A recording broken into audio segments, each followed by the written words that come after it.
Hi friends, బాగుండారు అందరూ. మళ్ళీ వచ్చేసింది మీ స్మార్ట్ అమ్మమ్మ. ఈ రోజున చుక్కకూర చికెన్ చేస్తున్నాను. ఎట్లా చేయాలో చూడండి. ఇప్పుడు చేసి చూపిస్తాను మీకు. చికెన్కి 1/2 కేజీ మీద కొంచెం ఉంది. 1/2 కేజీ చికెన్కి 5 కట్టలు దాకా ఉన్నాయి. ఇది చుక్కకూర. దీన్ని మంచి క్లీన్ చేసి నేను మంచి కడిగి పెట్టాను. దీన్ని పెద్ద కట్ చేయాల్సిన అవసరమే, కచ్చపిచ్చిగా తుంపి వేసేయవచ్చు. ఇప్పుడు ఎట్లా అనేది నేను చూపిస్తున్నాను. గిన్నె పెట్టాను, పొయ్యి మీద గిన్నె పెట్టాను. కొన్ని నీళ్ళు పోస్తున్నా, ఎక్కువ అవసరం లేదు, కొన్ని అంటే కొన్ని నీళ్ళు.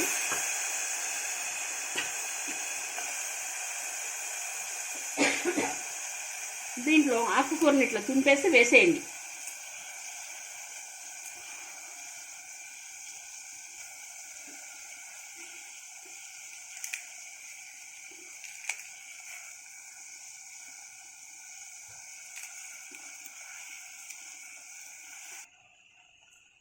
ఆకుకూర ఇట్లా వేసుకున్నాక 6 పచ్చిమిరపకాయలు దీంట్లో వేద్దాం. 6 పచ్చిమిరపకాయలు వేసి దీన్ని ఉడకనిద్దాం. దీంట్లో కొంచెం పసుపు వేద్దాం.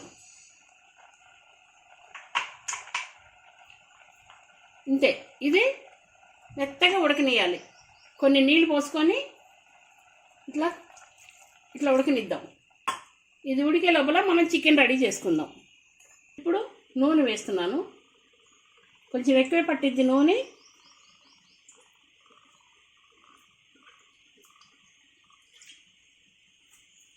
చూడండి ఎంత నూనె వేసానో. మీకు మొన్న చూపించా కదా, 1 గంట. ఆ గంట మీద 2 గంటలు నూనె వేసాను. 2 గంటలన్నర వేసాను నేను, గంట. అదే చూడండి, ఇట్లా మీకు ఐడియా కూడా ఉంటుంది. ఇది తర్వాత ఒక పెద్దది ఆనియన్, పెద్ద సైజు ఆనియన్ కట్ చేశాను.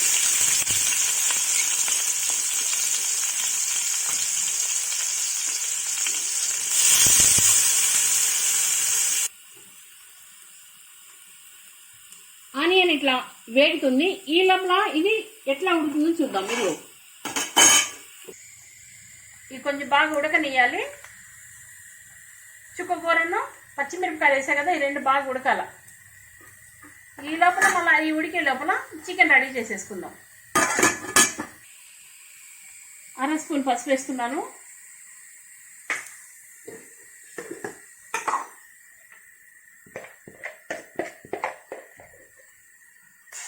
స్పూన్ మీద కొంచెం అల్లం వెల్లిగడ్డ పేస్ట్ వేసాను. ఇది బాగా నూనెలో వేగనియాలి, పచ్చి వాసన పోయే వరకు. అడుగంటకుండా చూసుకుంటే తిప్పుకోవాలి. ఎక్కువ తిప్పుతాం. ఎందుకు తిప్పుతామంటే వంట చేసేవాళ్ళు చూసేవాళ్ళు కనిపిస్తుంది, వీళ్ళేం పెద్ద ఎక్కువ తిప్పుతున్నారో అనుకుంటారు. అంటే అడుగంటకుండా ఉండాలి అని చెప్పి తిప్పుతుంటాము. దానికి ఏమనుకోవద్దు. అంటే మీకు ఐడియా రాటా కోసం అని చెప్తున్నా నేను. ఇదేంటంటే కొంచెం 1 నిమిషం ఆగామనుకో అడుగంటుతూ ఉంటాయి. అందుకోసమనే తిప్పటం, ఇంక లేకపోతే ఏం లేదు. ఇప్పుడు అల్లం వెల్లిగడ్డ పేస్ట్ వేసినాక చికెన్ వేసేద్దాం.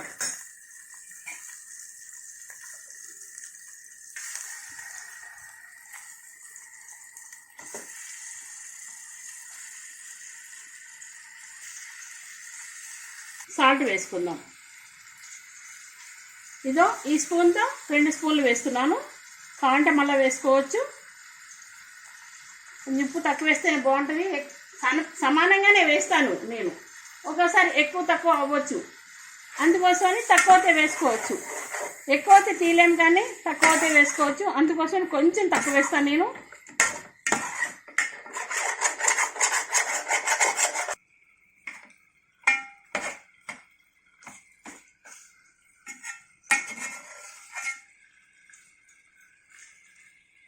ఇది కొంతసేపు ఇట్లా నూనెలో మగ్గనిద్దాము. ఇది కొంచెం నూనెలో మగ్గిననుకో దాంట్లో వాటర్ అంతా బయటకు వచ్చేసినాక మసాలా వేద్దాం. అందాక మూత పెడదాం. కొంచెం వడ్డీలో మూత పెడదాం. మూత పెట్టాలి. ఇట్లా మూత పెట్టామనుకో చక్కగా అది మగ్గుతుంది, వాటర్ అంతా బయటకు వచ్చేస్తుంది. సన్న మంట మీద ఎక్కువ మంట పెట్టొద్దు. ఎక్కువ మంట పెడితే ఏమవుతుందంటే అడుగంటిద్ది. ఇట్లా మగ్గనిచ్చేటప్పుడు వాటర్ బయటికి రావాలంటే కొంచెం సన్న మంట మీదే పెట్టాలి. లేకపోతే ఉడికినట్టు అయిపోతుంది, అది వేరే తరగా అయిపోతుంది. అంటే తొందరగా అయిపోయినట్టు ఉంటుంది, కానీ సరిగ్గా ఉడకదు లోన. సన్నమంట మీద 2 నిమిషాలు 3 నిమిషాలు ఉంచనిద్దాం. ఇట్లా చికెన్ ఇట్లా మగ్గింది. దీంట్లో ఇందాక ఉప్పు వేసా కదా,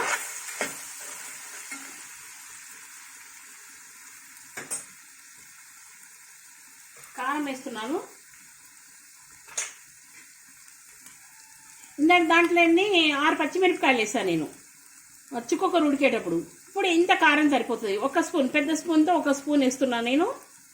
చెక్క స్పూన్ అయితే మీకు ఐడియాలు రావటం లేదని ఈ చెక్క స్పూన్, ఇదిగో ఈ స్పూన్తో 1 స్పూన్ వేస్తున్నాను. ఇది కౌసు కూర కదా, కొంచెం మంచిగా గట్టిగా పడాలి కారము, అందుకోసమనే 1 స్పూన్, దీంతో పెద్ద స్పూన్తో 1 స్పూన్ కారం వేస్తున్నాను. 6 పచ్చిమిరపకాయలు వేసాను.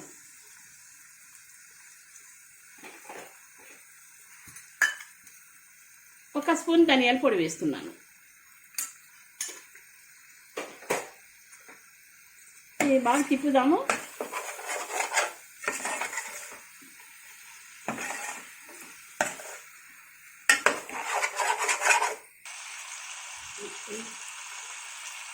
మీడియం సైజ్ టమాటోస్ 2 మిక్స్ చేశానమ్మా. ఇదిగో పేస్ట్ చేశాను నేను. పేస్ట్ చేసి ఇదిగో ఇట్లా సన్న మంట మీద కొంచెం ఉడకనిద్దాము. ఇప్పుడు నీళ్ళు వేయద్దు. ఈ టమాటా ప్యూర్తోనే కొంచెం ఉడకాలి. టమాటా ప్యూర్తో ఉడితే ఏమవుతుందంటే దీంట్లోకి మసాలా బాగా పట్టింది ముక్కల్లోకి.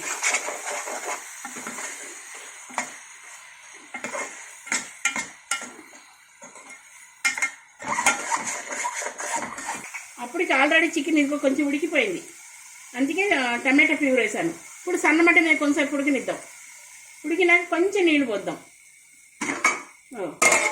ఇట్లా కొంచెంసేపు ఉడికినాక కొంచెం నీళ్ళు వేసి కాసేపు ఉడికినిచ్చి అది ఏదైతే చుక్కకూర ఉందో చుక్కకూర వేద్దాం. ఇప్పుడు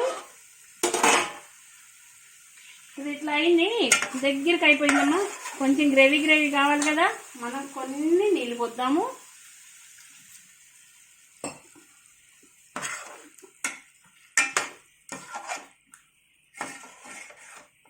చికెన్ ఉడికే వరకు కొంచెం నీళ్ళు ఇంకొన్ని పోద్దాం, ఎందుకంటే మళ్ళీ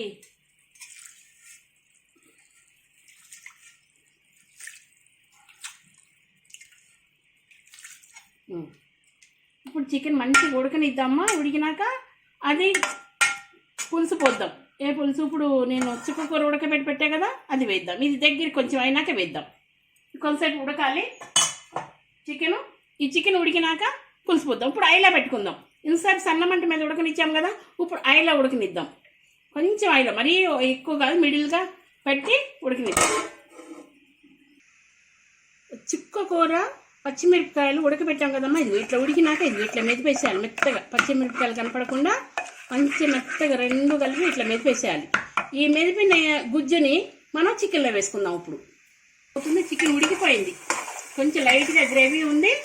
ఈ గ్రేవీ కావాలనుకొని కొంచెం ఇది నేను ఇప్పుడు మీకు మెదిపిన చూపించా కదా, ఈ గ్రేవీని ఇట్లా వేసేద్దాం.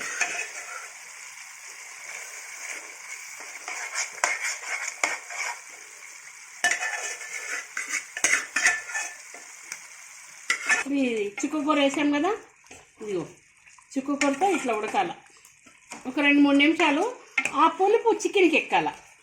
చికెన్కి పట్టేటట్టు కొంతసేపు ఉడకనిద్దాం. గ్రేవీ నేనైతే ఇంత గ్రేవీ పెట్టుకున్నా, మీరు దగ్గర చేసుకోండి, లేదు ఇంత గ్రేవీ కావాలి అనుకుంటే ఉంచుకోండి.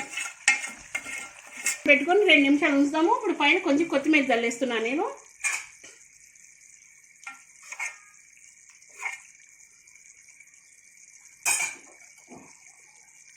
లైట్గా ఒక కట్ట కొత్తిమీర వేసాను నేను. ఇది సన్నగా ఒక 2 నిమిషాలు దాన్ని ఇట్లా ఉడకనిద్దాం.